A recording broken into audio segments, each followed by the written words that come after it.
ಈ ವರ್ಷ ಮೀನ ರಾಶಿಗೆ ಸೇರಿದ ಜನರು ಶನಿ ಸಾಡೆ ಸಾತಿಯ 2ನೇ ಚರಣದ ಪ್ರಭಾವಕ್ಕೆ ಒಳಗಾಗುತ್ತಿರುವುದು ಜ್ಯೋತಿಷ್ಯ ದೃಷ್ಟಿಯಿಂದ ಅತ್ಯಂತ ಮಹತ್ವದ ವಿಷಯವಾಗಿದೆ. ಶನಿ ಸಾಡೆ ಸಾತಿಯ 2ನೇ ಚರಣವನ್ನು ಸಾಮಾನ್ಯವಾಗಿ ಅತ್ಯಂತ ಕಠಿಣ ಹಾಗೂ ಪರೀಕ್ಷೆಯ ಅವಧಿಯೆಂದು ಪರಿಗಣಿಸಲಾಗುತ್ತದೆ, ಏಕೆಂದರೆ ಈ ಹಂತದಲ್ಲಿ ಶನಿ ನೇರವಾಗಿ ಜನ್ಮರಾಶಿಯ ಮೇಲೆ ತನ್ನ ಪ್ರಭಾವವನ್ನು ಬೀರುವುದರಿಂದ ವ್ಯಕ್ತಿಯ ದೈಹಿಕ, ಮಾನಸಿಕ ಮತ್ತು ಭೌತಿಕ ಜೀವನದ ಪ್ರತಿಯೊಂದು ಕ್ಷೇತ್ರದಲ್ಲೂ ಒತ್ತಡ ಹೆಚ್ಚಾಗುವ ಸಾಧ್ಯತೆ ಇರುತ್ತದೆ. ಮೀನ ರಾಶಿಗೆ ಸೇರಿದವರು ಈ ವರ್ಷ ತಮ್ಮ ಸಹನೆ, ಧೈರ್ಯ ಮತ್ತು ಆತ್ಮಬಲವನ್ನು ಗಟ್ಟಿಯಾಗಿ ಪರೀಕ್ಷಿಸುವಂತಹ ಸಂದರ್ಭಗಳನ್ನು ಎದುರಿಸಬೇಕಾಗುತ್ತದೆ. ಮಾನಸಿಕವಾಗಿ ಮೀನ ರಾಶಿಗೆ ಸೇರಿದ ಜನರು ಈ ಅವಧಿಯಲ್ಲಿ ಹೆಚ್ಚಿನ ಒತ್ತಡ ಮತ್ತು ಅಶಾಂತಿಯನ್ನು ಅನುಭವಿಸುವ ಸಾಧ್ಯತೆಯಿದೆ. ಮೀನ ರಾಶಿಯ ಸ್ವಭಾವವೇ ಭಾವನಾತ್ಮಕವಾಗಿರುವುದರಿಂದ ಶನಿ ಸಾಡೆ ಸಾತಿಯ ಪ್ರಭಾವವು ಮನಸ್ಸಿನ ಮೇಲೆ ಇನ್ನಷ್ಟು ಭಾರವನ್ನು ಹಾಕಬಹುದು.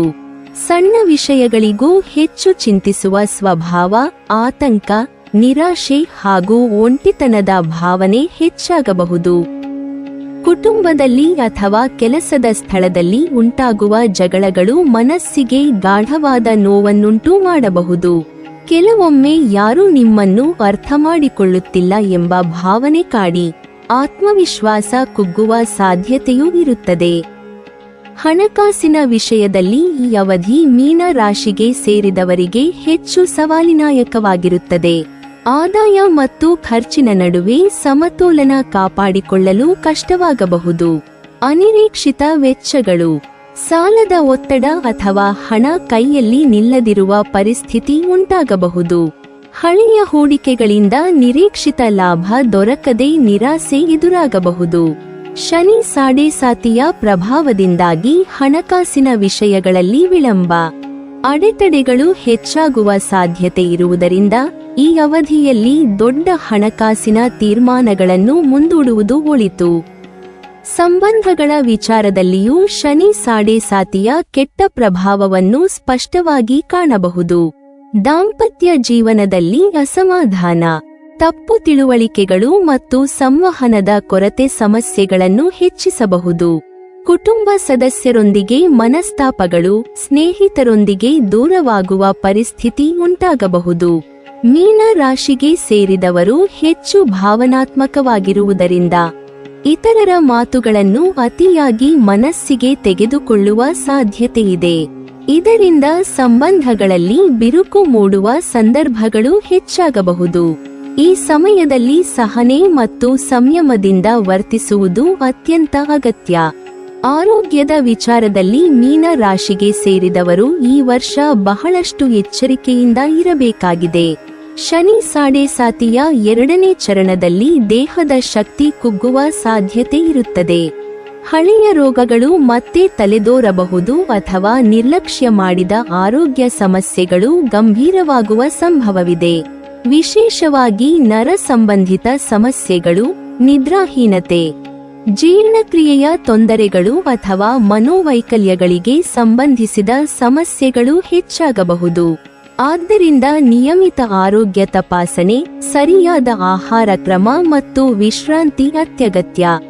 ಇಂತಹ ಕಷ್ಟಕರ ಪರಿಸ್ಥಿತಿಯಲ್ಲಿಯೂ ಶನಿ ಸಾಡೆ ಸಾತಿಯ ಉದ್ದೇಶ ಶಿಕ್ಷೆ ನೀಡುವುದಲ್ಲ, ಬದಲಾಗಿ ವ್ಯಕ್ತಿಯನ್ನು ಒಳಗಿನಿಂದ ಬಲಿಷ್ಠನನ್ನಾಗಿ ಮಾಡುವುದು ಎಂಬುದನ್ನು ಅರಿತುಕೊಳ್ಳಬೇಕು. ಶನಿ ಶಿಸ್ತು, ಸಹನೆ ಮತ್ತು ಸತ್ಯನಿಷ್ಠೆಯನ್ನು ಕಲಿಸುವ ಗ್ರಹ. ಮೀನ ರಾಶಿಗೆ ಸೇರಿದವರು ಈ ಅವಧಿಯಲ್ಲಿ ಜೀವನದಲ್ಲಿ ಶಿಸ್ತುಬದ್ಧತೆಯನ್ನು ಅಳವಡಿಸಿಕೊಂಡರೆ, ನಕಾರಾತ್ಮಕ ಚಿಂತನೆಗಳಿಂದ ದೂರವಿದ್ದು ಆತ್ಮಪರಿಶೀಲನೆಗೆ ಸಮಯ ಕೊಟ್ಟರೆ ಈ ಕಠಿಣ ಹಂತವನ್ನು ದಾಟುವುದು ಸುಲಭವಾಗುತ್ತದೆ. ಯೋಗ, ಧ್ಯಾನ, ಪ್ರಾರ್ಥನೆ ಮತ್ತು ಧಾರ್ಮಿಕ ಕಾರ್ಯಗಳಲ್ಲಿ ತೊಡಗುವುದರಿಂದ ಮನಸ್ಸಿಗೆ ಶಾಂತಿ ದೊರಕುತ್ತದೆ. ಜ್ಯೋತಿಷ್ಯ ಹಾಗೂ ಧಾರ್ಮಿಕ ದೃಷ್ಟಿಯಿಂದ ಮಕರ ಸಂಕ್ರಾಂತಿ ಅತ್ಯಂತ ಪವಿತ್ರ ಹಾಗೂ ಶಕ್ತಿಶಾಲಿ ದಿನವೆಂದು ಪರಿಗಣಿಸಲಾಗುತ್ತದೆ. ಈ ದಿನ ಸೂರ್ಯನು ಮಕರ ರಾಶಿಗೆ ಪ್ರವೇಶಿಸುವುದರಿಂದ ದೇವತೆಗಳ ಅನುಗ್ರಹ ಭೂಮಿಗೆ ಹೆಚ್ಚು ಲಭಿಸುತ್ತದೆ ಎಂಬ ನಂಬಿಕೆಯಿದೆ. ವಿಶೇಷವಾಗಿ ಮೀನ ರಾಶಿಗೆ ಸೇರಿದ ಜನರು ಈ ವರ್ಷ ಶನಿ ಸಾಡೆ ಸಾತಿಯ 2ನೇ ಚರಣವನ್ನು ಎದುರಿಸುತ್ತಿರುವ ಹಿನ್ನೆಲೆಯಲ್ಲಿ ಮಕರ ಸಂಕ್ರಾಂತಿಯಂದು ಅನುಸರಿಸುವ ಕೆಲವು ಶಾಸ್ತ್ರೋಕ್ತ ಪರಿಹಾರ ಕ್ರಮಗಳು ಮಾನಸಿಕ ಶಾಂತಿ, ಆರೋಗ್ಯ ರಕ್ಷಣೆ ಮತ್ತು ಜೀವನದ ಸಂಕಷ್ಟಗಳನ್ನು ಕಡಿಮೆ ಮಾಡುವಲ್ಲಿ ಸಹಕಾರಿಯಾಗುತ್ತವೆ ಎಂದು ಜ್ಯೋತಿಷ್ಯ ಶಾಸ್ತ್ರ ತಿಳಿಸುತ್ತದೆ. ಮೀನ ರಾಶಿಗೆ ಸೇರಿದವರು ಮಕರ ಸಂಕ್ರಾಂತಿಯ ದಿನ ಬೆಳಿಗ್ಗೆ ಬ್ರಹ್ಮ ಮುಹೂರ್ತದಲ್ಲೇ ಎದ್ದು ಶುದ್ಧ ಮನಸ್ಸಿನಿಂದ ಸ್ನಾನಕ್ಕೆ ಸಿದ್ಧರಾಗುವುದು ಅತ್ಯಂತ ಶುಭಕರವೆಂದು ಹೇಳಲಾಗುತ್ತದೆ. ಸ್ನಾನದ ನೀರಿಗೆ ಕಪ್ಪು ಎಳ್ಳನ್ನು ಸೇರಿಸಿ ಸ್ನಾನ ಮಾಡುವುದಕ್ಕೆ ವಿಶೇಷ ಮಹತ್ವವಿದೆ. ಕಪ್ಪು ಎಳ್ಳು ಶನಿ ಗ್ರಹಕ್ಕೆ ಸಂಬಂಧಿಸಿದ ಪವಿತ್ರ ವಸ್ತುವಾಗಿದ್ದು, ಇದು ನಕಾರಾತ್ಮಕ ಶಕ್ತಿಗಳನ್ನು ದೂರ ಮಾಡಿ ದೇಹ ಮತ್ತು ಮನಸ್ಸನ್ನು ಶುದ್ಧಗೊಳಿಸುತ್ತದೆ ಎಂಬ ನಂಬಿಕೆಯಿದೆ. ಶನಿ ಸಾಡೆ ಸಾತಿಯ 2ನೇ ಚರಣದಲ್ಲಿ ಮೀನ ರಾಶಿಗೆ ಸೇರಿದವರ ಮೇಲೆ ಇರುವ ಮಾನಸಿಕ ಒತ್ತಡ, ಭಯ ಮತ್ತು ಆತಂಕಗಳನ್ನು ಈ ಎಳ್ಳು ಸ್ನಾನವು ಶಮನಗೊಳಿಸುತ್ತದೆ ಎಂದು ನಂಬಲಾಗುತ್ತದೆ. ಸ್ನಾನ ಮಾಡುವಾಗ ದೇಹದ ಜೊತೆಗೆ ಮನಸ್ಸನ್ನು ಶುದ್ಧಗೊಳಿಸುವ ಸಂಕಲ್ಪವನ್ನು ಮಾಡುವುದು ಬಹಳ ಮುಖ್ಯ. ಸ್ನಾನದ ನಂತರ ಗ್ರಹಗಳ ರಾಜನಾದ ಸೂರ್ಯ ದೇವನಿಗೆ ನೀರನ್ನು ಅರ್ಪಿಸುವುದು ಮತ್ತೊಂದು ಪ್ರಮುಖ ಪರಿಹಾರ ಕ್ರಮವಾಗಿದೆ. ಸೂರ್ಯ ದೇವನು ಶಕ್ತಿ, ಆತ್ಮವಿಶ್ವಾಸ, ಆರೋಗ್ಯ ಮತ್ತು ಜೀವನ ಶಕ್ತಿಯ ಸಂಕೇತ. ಮೀನ ರಾಶಿಗೆ ಸೇರಿದವರು ಈ ಅವಧಿಯಲ್ಲಿ ದೈಹಿಕ ಮತ್ತು ಮಾನಸಿಕ ದುರ್ಬಲತೆಯನ್ನು ಅನುಭವಿಸುವ ಸಾಧ್ಯತೆ ಇರುವುದರಿಂದ ಸೂರ್ಯಾರಾಧನೆ ಬಹಳ ಸಹಾಯಕವಾಗುತ್ತದೆ. ತಾಮ್ರ ಪಾತ್ರೆಯಲ್ಲಿ ಶುದ್ಧ ನೀರನ್ನು ತೆಗೆದುಕೊಂಡು ಅದರಲ್ಲಿ ಸ್ವಲ್ಪ ಅಕ್ಷತೆ ಅಥವಾ ಹೂವುಗಳನ್ನು ಸೇರಿಸಿ ಸೂರ್ಯನಿಗೆ ಅರ್ಪಿಸುವಾಗ ಓಂ ಆದಿತ್ಯಾಯ ನಮಃ ಎಂಬ ಮಂತ್ರವನ್ನು ಶ್ರದ್ಧೆಯಿಂದ ಪಠಿಸಬೇಕು. ಈ ಮಂತ್ರ ಜಪವು ಆತ್ಮಬಲವನ್ನು ಹೆಚ್ಚಿಸಿ ನಕಾರಾತ್ಮಕ ಚಿಂತನೆಗಳಿಂದ ದೂರವಿರಲು ಸಹಾಯ ಮಾಡುತ್ತದೆ ಎಂದು ನಂಬಲಾಗುತ್ತದೆ. ಸೂರ್ಯಾರಾಧನೆಯ ನಂತರ ದಾನ ಕಾರ್ಯಕ್ಕೆ ವಿಶೇಷ ಸ್ಥಾನವಿದೆ. ಮೀನ ರಾಶಿಗೆ ಸೇರಿದ ಜನರು ಮಕರ ಸಂಕ್ರಾಂತಿಯ ದಿನ ಬೆಲ್ಲ ಮತ್ತು ಎಳ್ಳನ್ನು ದಾನ ಮಾಡುವುದರಿಂದ ಶನಿ ಮತ್ತು ಸೂರ್ಯ ಎರಡರ ಅನುಗ್ರಹವನ್ನು ಪಡೆಯಬಹುದು ಎಂದು ಜ್ಯೋತಿಷ್ಯ ಹೇಳುತ್ತದೆ. ಬೆಲ್ಲ ಸಿಹಿತನ ಮತ್ತು ಸಮೃದ್ಧಿಯ ಸಂಕೇತವಾಗಿದ್ದು, ಎಳ್ಳು ಪಾಪನಾಶಕ ವಸ್ತುವೆಂದು ಪರಿಗಣಿಸಲಾಗಿದೆ. ಈ ದಾನವನ್ನು ಬಡವರು, ವೃದ್ಧರು, ಕಾರ್ಮಿಕರು ಅಥವಾ ಅಗತ್ಯವಿರುವವರಿಗೆ ನಿಸ್ವಾರ್ಥ ಮನಸ್ಸಿನಿಂದ ನೀಡಬೇಕು.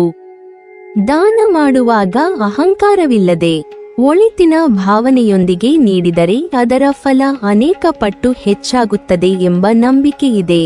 ಇದರ ನಂತರ ಸಂಜೆಯ ಸಮಯದಲ್ಲಿ ಹನುಮಂತನನ್ನು ಶ್ರದ್ಧಾ ಭಕ್ತಿಯಿಂದ ಪೂಜಿಸುವುದು ಮೀನ ರಾಶಿಗೆ ಸೇರಿದವರಿಗೆ ಅತ್ಯಂತ ಒಳಿತಾಗುತ್ತದೆ.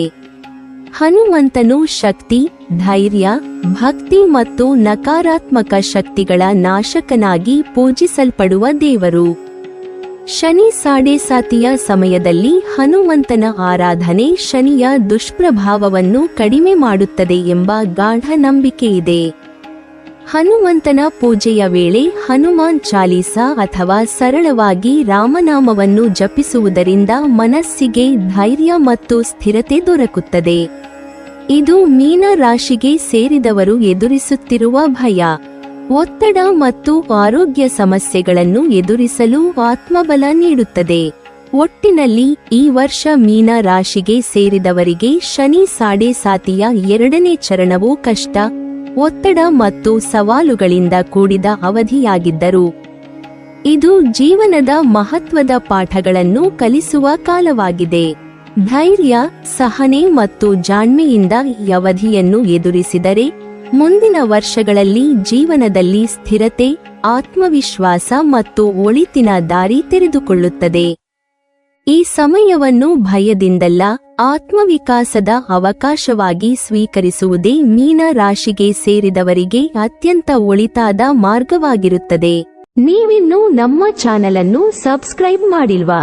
ಹಾಗಾದರೆ ಈ ಕೂಡಲೇ ನಮ್ಮ ಇಂದ್ರಜಾಲ ಚಾನೆಲ್ ಅನ್ನು ಸಬ್ಸ್ಕ್ರೈಬ್ ಮಾಡಿ ಮತ್ತು ಪಕ್ಕದಲ್ಲಿರುವ ಬೆಲ್ ಐಕಾನ್ ಅನ್ನು ಕ್ಲಿಕ್ ಮಾಡಿದರೆ ನಮ್ಮ ಹೊಸ ವಿಡಿಯೋಗಳನ್ನು ನೀವು ನೋಡಬಹುದು.